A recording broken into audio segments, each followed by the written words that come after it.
All right, welcome to Nathan's review of Night 2 of AEW Firefest. It's a really good show. Go out of your way to see it. I would suggest stopping this review and watching it now, but I'd rather get my view count out. So just stay here for a little while. It's going to take a few minutes. We'll get through it. Then you can watch stuff if you haven't already. The first match tonight is Private Party with a old Matt Hardy, looking like a Michael P.S. Hayes when Michael Hayes used to manage Hardy's. So Matt Hardy's career came full circle now, managing Private Party against Hangman Adam Page and Kenny Omega, AEW Tag Team title match. Man, this match is great. Not gonna lie, it's great. I saw it last night. Can't remember everything. I did take some notes.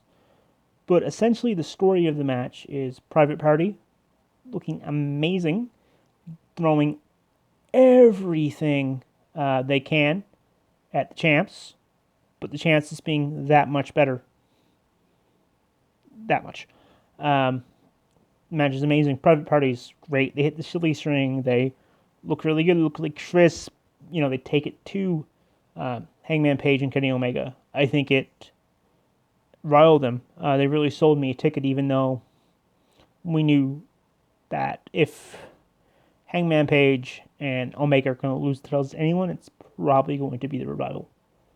Or FTR. There's this really cool finish of this match where Hangman Page is up on the middle rope. They go for the gin and juice. They hit the first part, the no hands Frankensteiner off the top rope. Omega comes in, hits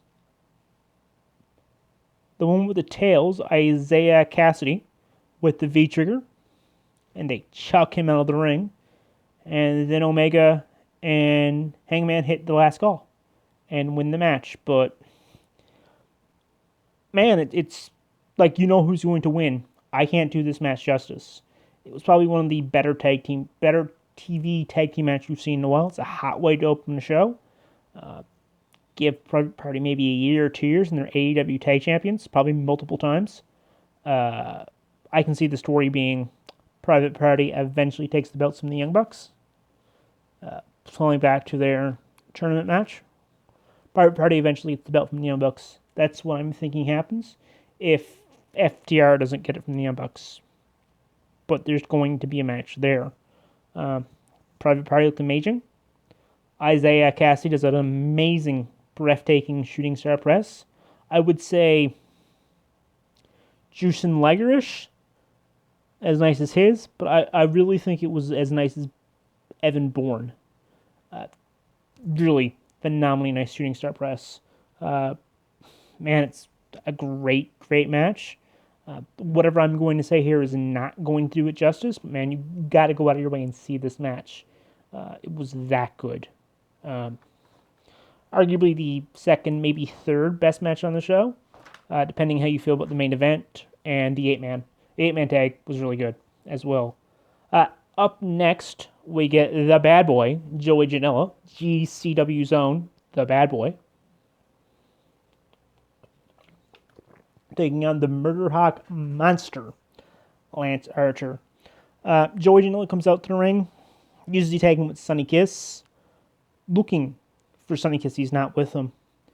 And eventually what happens is Lance Archer continues his tradition of wrecking someone all the way to the ring, on the way to the ring. Essentially, he has Sonny Kiss up on his shoulders in a fireman's carry and throws him at Joey Janela. This is a really, really great match. It makes Lance Archer look like a complete killer, and Joey Janela look like a tough son of a bitch. You would even say probably tougher than a $2 steak. But I'm hearing in Halifax, tougher than a hockey player in the playoffs. Just took everything. Because, and Joey Janela just comes at him full force. It's all, he just beats him up and tries. There's one spot in the match where, like, it's all Lance Archer. Joey Janela takes a chair to him because he's bigger. He even brings in Sonny Kiss for a hope spot. They do.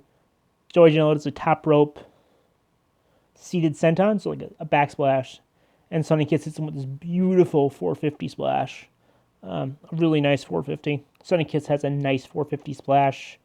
It's not the nicest one I've seen. Juventud Guerrero has some nice ones. I don't know if you've ever seen Justin Gabriel's 450, but that one's really nice as well. But yeah, it's a phenomenal match. There's one point in the match where, because Joey Janela is so small, he sets up a table. It plays into the finish.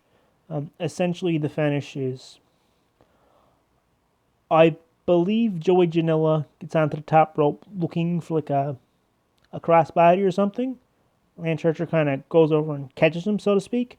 Gets outside and hits the blackout off the ring apron through a table on the floor. It looks sick. It was a hell of a bump to take for Joey Janela. I mean, Janela's kind of known as a madman anyway, so that bump didn't look too bad. But it was crazy. He gets in the ring and pins him, and it's the match.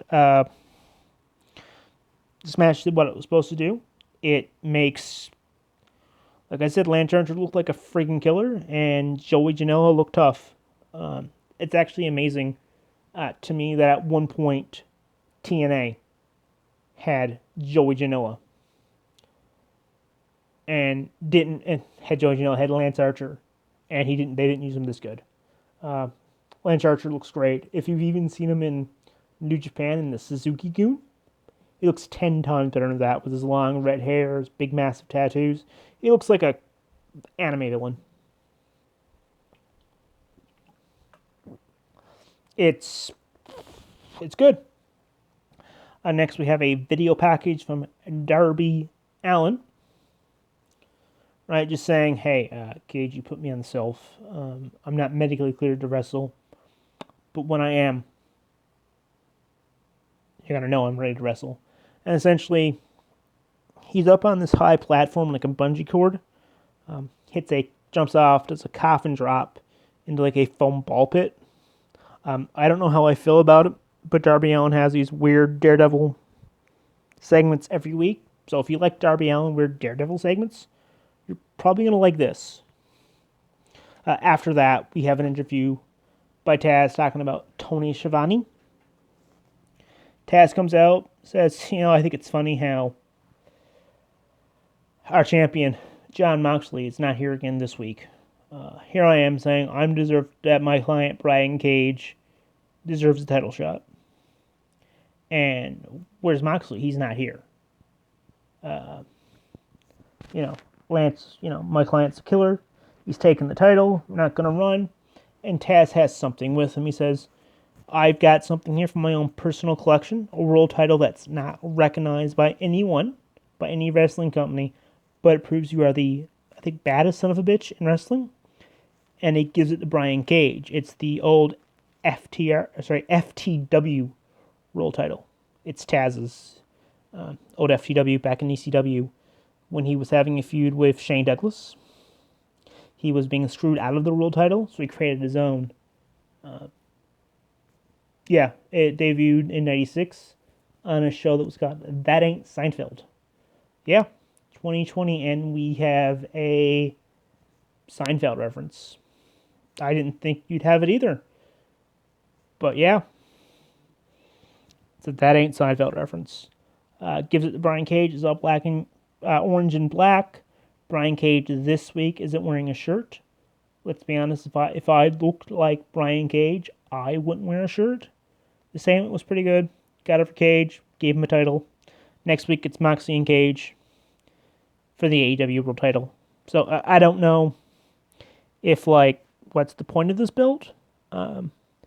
If Cage wins the AEW title, then why does he need the FTW title? And, if he doesn't, wouldn't you give him the FTW title after he loses?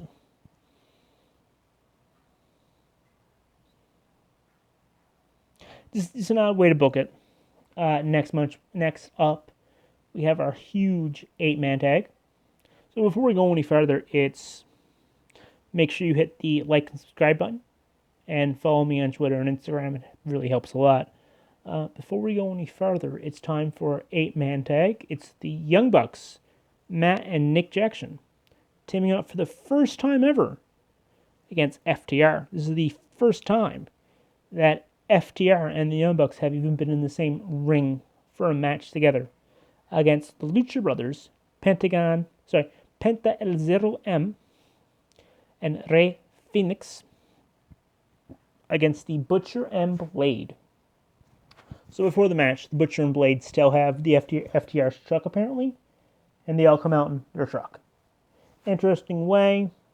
Before we even further, I'd say the Butcher has the best look in wrestling. Big, beefy, barrel-chested man. He looks like an old-school movie villain. Like he looks like he belongs in Gangs of New York. I don't know if anyone's seen that movie, how old that movie is, but that's what he looks like.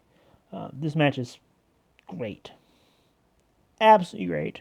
It made me realize how good the Butcher and Blade are as a tag team and how little they get really anything. How little they get in this company. They haven't had a title shot or anything. But man, do they look like a well-oiled machine.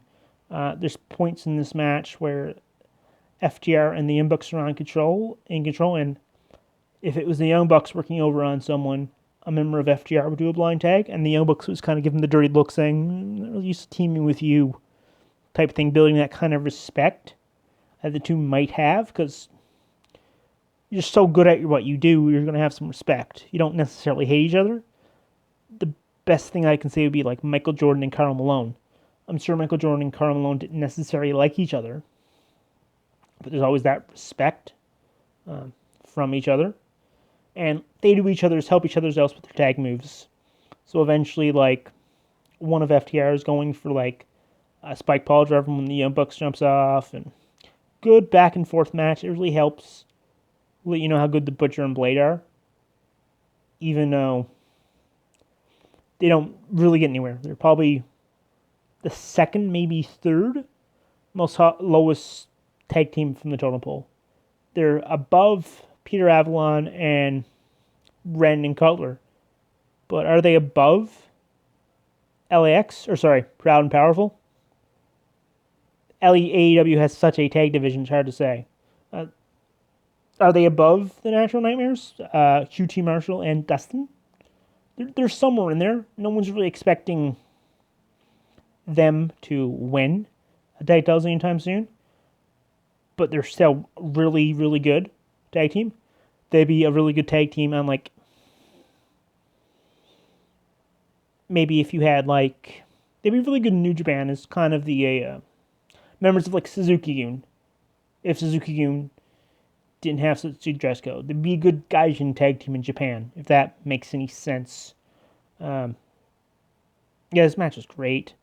The Lucha Brothers and the Young Bucks have parts in the match, which is great, because they had a feud at the start of AEW over the AAA tag team titles, and there was some insane matches there. They had some dream matches for the first couple of AEW shows before FTR came in, before the Butcher and Blade came in, before Proud and Powerful came in, Santana and Ortiz came in. So yeah, there's really great matches between those two. There's actually a point in this match where they go for like a superplex and another person does a splash. There's a really cool spot in the match where one of the Bucks hits one of the members of the Blade with a over the top rope springing Canadian Destroyer. So basically, he's outside the ring. The Bucks run up, jump over like he do a sunset flip, and twist into a Canadian Destroyer onto everyone else. It was completely safe, but it looked crazy.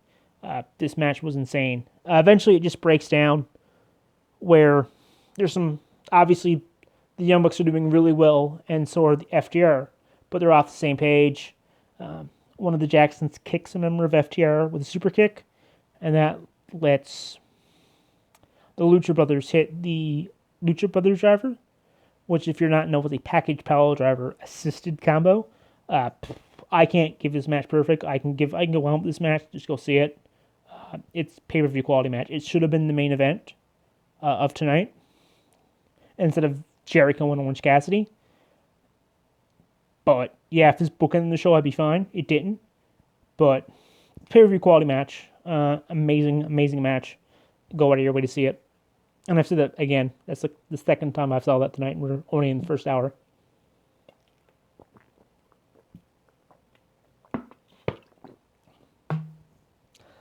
After the match, we go outside and we see Big Swole walking up, trying to get in the arena, trying to get to work, and she's suspended. They tell her there, like, yeah, you can't come in. What do you mean I can't come in? No, you can't come in. They hand her a letter, and she's like flipping out, going, like, couldn't you call me? You know, if you guys suspended me from work, call me. You have my number. It's on my resume. Like, you guys pay me. It's probably on my paycheck or direct deposit. It's like, couldn't you call me something? You know, fax. You guys ever heard of a fax machine? I don't know why she said a fax machine. It's 2020. Couldn't they just email her? Say, Big Swole at Gmail or whatever her email account is. Big Swole at Gmail. Hey, you've been suspended. And he's like, yeah, you couldn't call me? Like, snail mail, send it in the mail. I would have gotten it. And, like, I just drove for 3 hours. 3.5 hours, or 3 hours. And, like, you guys to come here tell me I'm not working? Like, come on, don't waste my time. And, like, I understand. If you drive for 3 hours and your boss says, I'm not needed, yeah, you're going to be upset. So that was real. After that, it's actually kind of funny. We see Nyla Rose, Ryback, 2 jobbers. So essentially, it's Nyla Rose's big return. She's against Karen, Paige, and Kelly King. And this match is all Nyla Rose. She basically beats them. Beats them both with a beast bomb, pins the 2 of them. The whole thing's maybe 3 minutes. Hysterically, that lady doesn't get paid by the hour.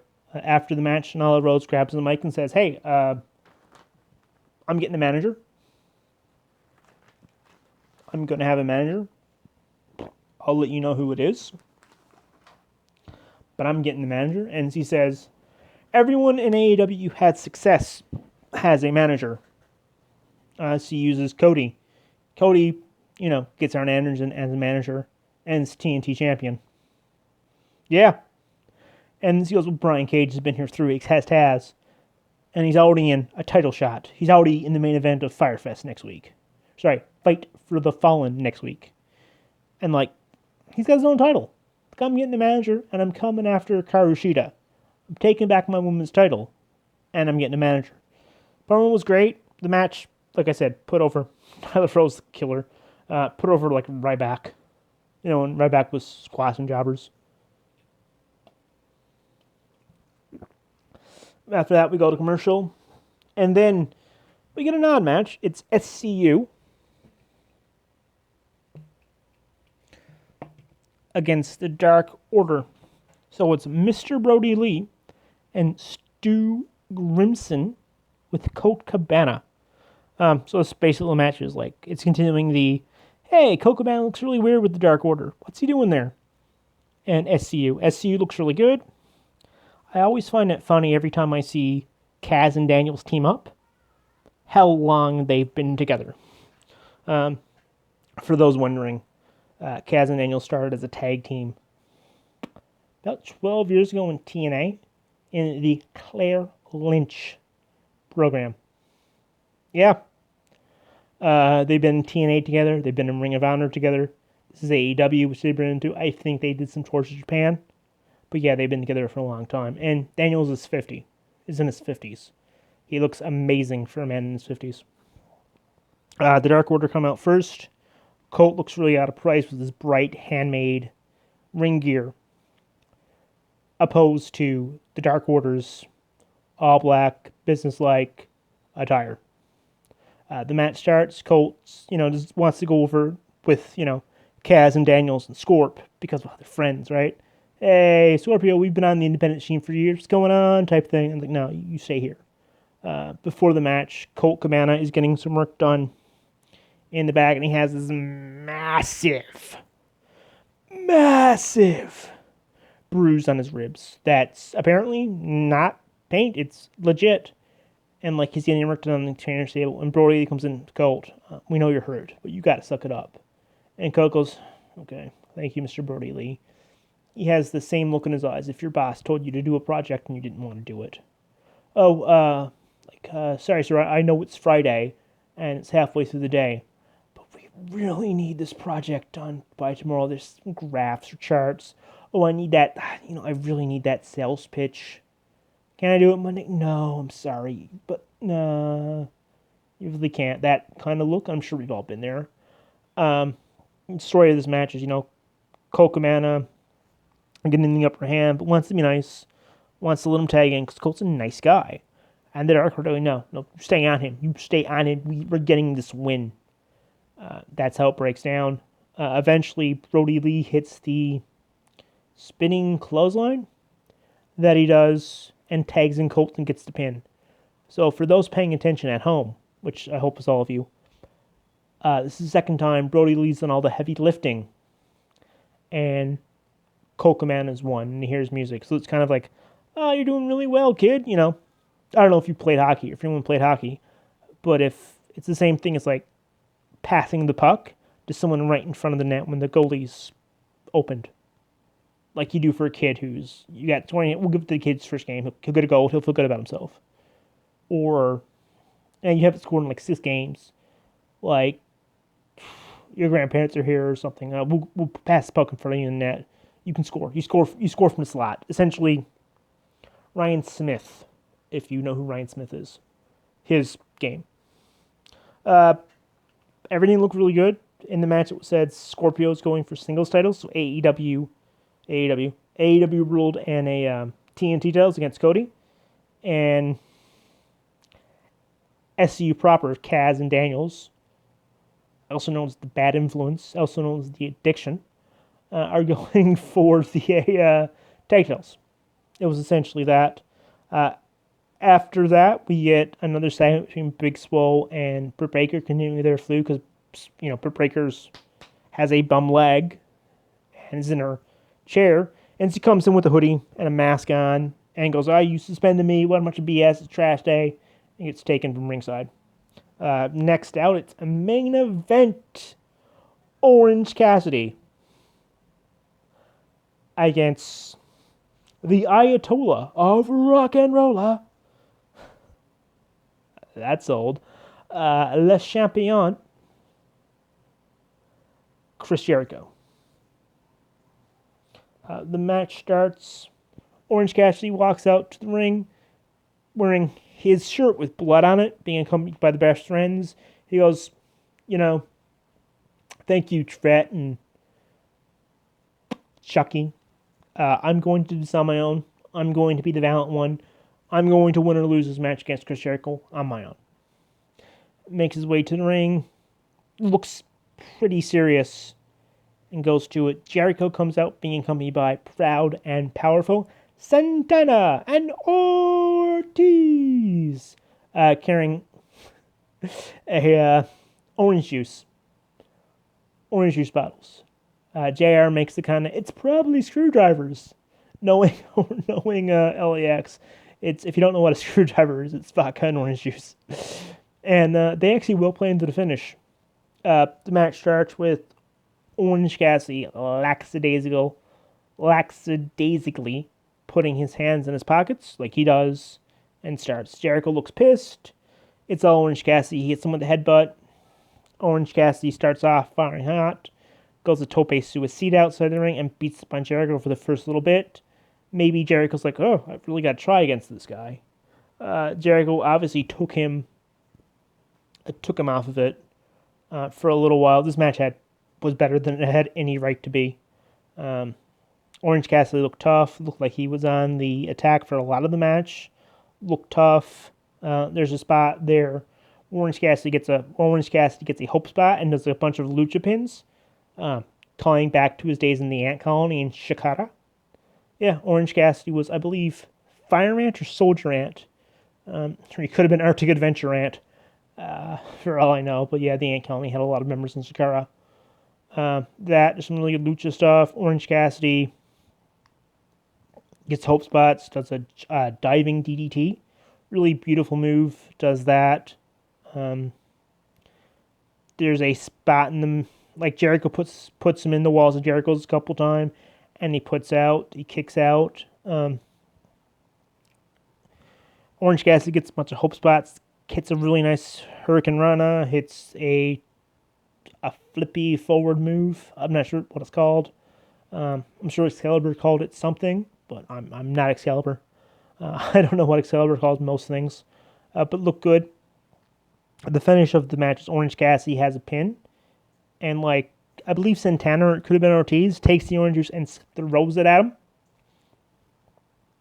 So proud and powerful with the professional pass of pulping orange juice on a precisely postures Orange Cassidy's face, and that's on the ring. So the ref's like, hey, what are you doing? And Jericho grabs his bat, because Jericho is coming out with the bat now, pretends that he's NWO Sting, and hits Orange Cassidy in the face with it, throws the bat out, hits him with the code breaker, and gets 2. Jericho is beside himself. While that's going on, the best friends come out and chase off Proud and Powerful, and that breaks into a hockey fight. There's a point in the match where JR says, Jericho doing whatever he can. I mean, his dad played for the Rangers, used to be a goon. Chris Irving played for the Rangers, used to be a goon. This was back in the 70s or 80s when there were still a lot of goons in hockey. I'm Canadian, I talk a lot about hockey. The match is great. Orange Cassidy throws everything he can at Jericho. There is one spot where Orange Cassidy does his sloth kicks, the weak kicks that, Jericho's like, yeah, don't do that shit with me. And when he's on the third one through the lazy kick, he calls back and super kicks him at full force. So he had his supercharge and bang, and tries to pin him with that, and that doesn't work. And yeah, it just keeps going. Once again, Orange Cassidy gets a few hope spots. It's a few lucha pins. Jericho gets Jericho, they kick out of that. The finish is Orange is going to jump for a Superman punch, and Jericho connects him with the Judas effect. Like that. If you remember the Paige Jericho match it all out for the belt, it was that finish, essentially, instead of with a buckshot lariat, it was a Judas effect. This match was great. This match was better than it had any right to be. This match put Orange Cassidy over. It now put Orange Cassidy over as more of is not just a comedy character, but someone who can bring it. Put him over tough. Jericho wins. Pretty clean. There is one spot where Aubrey Edwards has the count in orange juice because it's on the mat. And like, how do you get orange juice out of a wrestling ring? I've been watching wrestling a long time. Probably since I was 10 and I'm 33 now. I've never once seen orange juice come into a finish of the match. Jericho wins. Orange Cassidy shows that he's tough. He has a lot of heart. Pretty much the match. I mean, it was a great match. Probably the best Orange Cassidy match I've ever seen. Which doesn't really say much. I've only ever seen him in AEW. I know we got some bookings last year around WrestleMania weekend. But man, it was a great show. Go anyway to see this. The main event was better than it had any right to be. AEW is great. Tag division is probably the best tag division in wrestling. It's such a tag division that I think they could have a secondary title. I know All Japan did that for a while with the Asian tag titles, so you can do that. Anyway, hit like and subscribe, and follow me on Twitter. It's down below. You all have a great rest of your week, and I'll talk to you again later. Bye.